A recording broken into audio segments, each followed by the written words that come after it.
السلام عليكم. معانا معاينة جديدة الحمد لله بفضل الله. ممكن كل فترة كده النظرية بتاعتنا يعني بيبان حقيقتها وبيبان صدقها. بمعنى ان احنا بنقول ايه، مين هيركب ايه، دي حاجة. والحاجة التانية ان ممكن بيبقى قدامك عربية حلوة او عربية فيها مصلحة، وانت عشان عدم الخبرة بتضيعها من ايدك. زي التجربة اللي احنا هنشوفها دي عربية كوبيه. العربية دي فيها في سلاح الرفرف من فوق حتة. كان في حد متابع معانا يعني اتفرج عليها او عرف بيها من فتره، والراجل قال له فيها كذا، فخد منها موقف وسابها ومشي. فبالصدفه بيكلمني بيقول لي انا عايز عربيه كذا كذا كذا. دردشنا شويه، الفلوس كام؟ قلت له مش هتجيب لك حاجه، بس انا شفت عربيه ب 460,000. قلت له العربيه دي من 500 واطلع. انا شفت واحده ب 460,000 فيها 1 2 3. قلت له مش مشكله لو شاسيه مش مأذي او بطاحه ما فيهاش حاجه، يعني الحوض سليم نوعا ما على الحته بتاعت سلاح الرفرف. سلاح الرفرف ده اللي فوق، عشان الناس بتختلق عندها الامر بايه، سلاح يعني الشاسيه. لا، ده سلاح الرفرف اللي فوق اللي بتربط عليه الرفرف. قلت له دي مش مشكله، بس اهم حاجه العربيه تكون في حاجات تانية حالياها.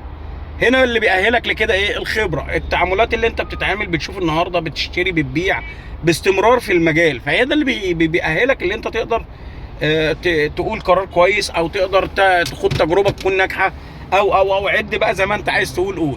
فهو جاي دلوقتي، المفروض انا مستنيه، جاي من الشرقيه. هنروح نبص على العربيه ان شاء الله باذن الله، وربنا يا رب ييسر وجهه النظر ان شاء الله باذن الله تطلع سليمه، وتطلع العربيه كويسه والتجربه تكون ناجحه. نصلي على النبي، يلا بينا نروح نبص على العربيه ديت. واللي فتح فيديو واتفرج ان شاء الله دوس لايك عشان ان شاء الله هتكمل الفيديو يعجبك باذن الله. احنا دلوقتي عند نزله السلام. هو كان مستنينا عند التاون ورا، وبعدين ما عرفناش نتقابل. دي نزله مدينه السلام، فده اقرب بقى لوكيشن المفروض ابعت له يبقى معروف اي حد هينزله عنده. بحب اوثق لكم كل حاجه بالتفاصيل. دي النازله المفروض احنا واقفين هنتفرج على العربيه تحت في السلام، فانا منتظره هنا. ليه بحكي القصص دي؟ ممكن حد برضه نفس الموضوع، هيقف ازاي، يعمل ايه. دي محتاجه محتاجه ناس ما تعرفش، عندهاش خبره، ف بنوثق. في ناس بتمشي على نفس الخطوات دي ان شاء الله باذن الله بتبقى ناجحه. يا مسهل الحال يا رب. خدنا مدينه اسمها مدينه الملاحه الجويه. المدينه دي مدينه جديده جنب المطار كده اهي. فهنوصل ان شاء الله العربيه وهنطلع تاني. عليها قصه كده غريبه، يعني مش عارفين اللي هو صدفه. رب صدفه خير من الف ميعاد. يا رب كل ده يجيب نتيجه ان شاء الله. هي العربيه اللي هناك دي اهي. هو اللي واقف ده. يا مسهل. وصلنا دلوقتي. صلى على النبي صلى الله عليه وسلم وخليكم معانا اهي. العربيه طلعت واحد اعرفه وجنب عليه اهي. فيها بعض الملحوظات بس الحمد لله الدنيا وشوفوا واسعه قد ايه، بتبقى ضيقه. ده بالاسم جبته بفضل الله. خلينا نخلص ونطلع تاني. متعودين لما بنطلع من جوه العربيه يبقى احنا بنعمل تيست. دي العربيه، دي عربيتنا طبعا انتوا عارفينها. الراجل انا سمعته فلان وفلان وفلان ولا ايه؟ ايه؟ صوتك يظهر عادي ولا تظهر معايا؟ لا يا باشا ماشي، صوتك بس. فما بقول له فلان وفلان قال لي ايه؟ حبايب في كل حته. ما راح اعمل ايه؟ والله يعني اللهم بارك عم خالد. الحمد لله والشكر لله. الناس كلها اللهم لك الحمد. احنا في السلام دلوقتي، والراجل طلع عارف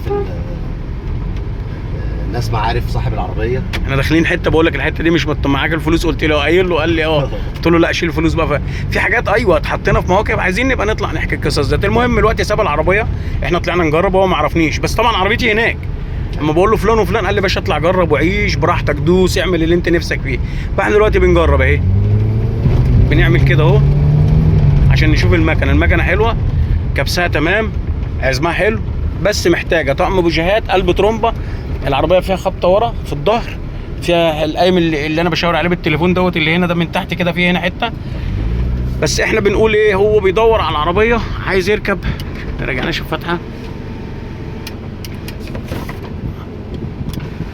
الزرار ده مش بتاعها، ده راكب، ده مش بتاعها، فاهمني؟ رجع لورا كده يا عم خالد اهي. واكله برومه من فوق بص عليها بقى كده، انا لسه ما شفتش كده فوق. تمام. بس هي العربيه فيها شويه شغل. ارجع بكده. المهم احنا هنكمل تيست، بنشوف طبعا الفتحه، بتشوف الكلام دوت. كل كهربة العربيه مشاها اداء. العفشه برضو فيها لمسه، تكييفها حلو، مشاها معقول. فاحنا هنكمل كلام ان هو الراجل بيدور على حاجه هو نفسه في دي، بس الفلوس مش مكمله وانا عايز اركبها. هعمل ايه؟ ممكن اخد فيها عيب بس ما يعوقنيش في مرور. اما اجي ابيع الاقي فلوسي. قصه كده هنكملها، خليكم معانا لما اخلص ونصلي على اللي ورا ده اه هو في الشنطه ما يطلع قدام يعني يطلع فوق سنة. عربيه مخبوطه من ورا زي ما انا قلت لك، فتلاقي الفروقات مش مظبوطه. يعني تعال اركب ممكن حد يظبطها عادي. تتظبط بس هي مخبوطه، يعني هي مخبوطه، فمش هتلاقي اللي انت عايزه بقى اللي انا بقى الفرق والكلام ده، لا انا باخد على عيبه، فاهمين قصدي؟ فهو لازم يسوق برضه، خلي بالكم من الحته دي عشان يشوف العربيه ويستطعمها. ماشي اهي، بسم الله. دي كامله بصمه. دركسيون تقيل عادي. لا العلبه بتاع الدركسيون دي ملموم البوش بتاعها. برضه العربيه مش نمره يعني. انت فاهمني؟ يعني احنا مثلا هنصنفها نمره 3 مش 2 كمان. لا انا بالنسبه لي ممكن حد يقول لك دي نمره 2، انا نمره 3. ليه؟ انا نفسي فيها وعايز اجيبها بسعر مستريح وانا هشتغل فيها. هنشوف وانت تروق بقى واحده واحده. الكلام ده اللي الراجل اللي معايا شمال ولا خش على طول في شمال. الكلام ده لاخواتي اللي بتتابع دلوقتي وللراجل اللي معايا، لو انا بتسلى في العربيه حاجه هي مش انا عايز اركبها، انا عايز دي، وممكن المساعدين ورا مش حلو. الحاجات دي بارقام يا عم خالد؟ ايوه انا هصرف مثلا، انا عندي جزء مساعدين ورا وعندي العفش، انا هخش لي مثلا انا التوتال كله، مش هقول لك مساعدين بكام وده بقى فن، لا انا ممكن العربيه دي خلي بالك من ده يخش. العربيه دي ممكن تخش لها في 30,000 جنيه دلوقتي من غير بوهيه ومن غير حاجه. بسم الله الرحمن الرحيم. بس هتعملهم حاجه بقى. خلينا نخلص ونطلع تاني. احنا خلصنا بفضل الله. كنا ممكن ناخد العربيه والراجل طلع معرفه. انت ايه الدنيا اللي حصل ايه يا باشا؟ عم خالد ده اكنه احلام ولا ايه؟ رقم 1 في مصر. الله يبارك لك. بسم الله ما شاء انت الله. بالك قد ايه بتدور وبالك قد ايه؟ احنا جينا اكتر من شهر وجينا عملنا دلوقتي اول شوفه. ربنا يبارك له. طلع معرفه وخدنا العربيه، كان ماسك في ال60. ربنا يبارك له يا رب. عقبال ما نستلم بس على خير ان شاء الله. ربنا يبارك لك ان شاء الله خالد والله، ويرزقك من حيث لا تحتسب. بص دايما لما تبقى سايب سيره في كل حته حلوه، انا بقول له فلان وفلان وفلان، واحد منهم بالصدفه اللي هو بيقول لي يقول له فلان راح متصل بيا دلوقتي انت فين، عشان انا ببقى جاي بتصل بالناس اللي اعرفها، جاي هقعد معاه بص على العربيه بص على بتاع، بعيدا عن الفحص والشطاره زي ما انا بقول، لازم الخبره، لازم تكون انت فاهم انت بتعمل ايه. ده قلت لك انا ايه، العربيه فيها 1 2 3 هنتسلى فيها واحده واحده. فلما جيت هو انت لسه بتقول له اصل العربيه في، قال لك باشا الراجل داخل في العدل، هي حته حديده، لغه التجار كده ولغه الكلام، كلام التجاره والكلام اللي بيأدي كده.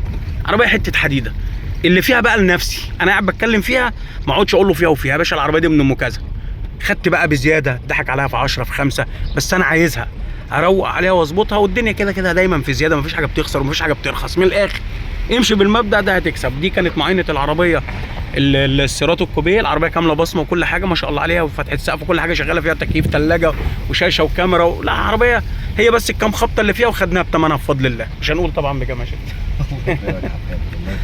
نصلي على النبي صلى الله عليه وسلم. وده كان المعاينه بتاعه العربيه الكوبيه. يا رب يكون الفيديو عجبكم، اللي وصل لحد هنا دوس لايك عشان ان شاء الله نكمل نوعيه من الفيديوهات دي هتعجبكم.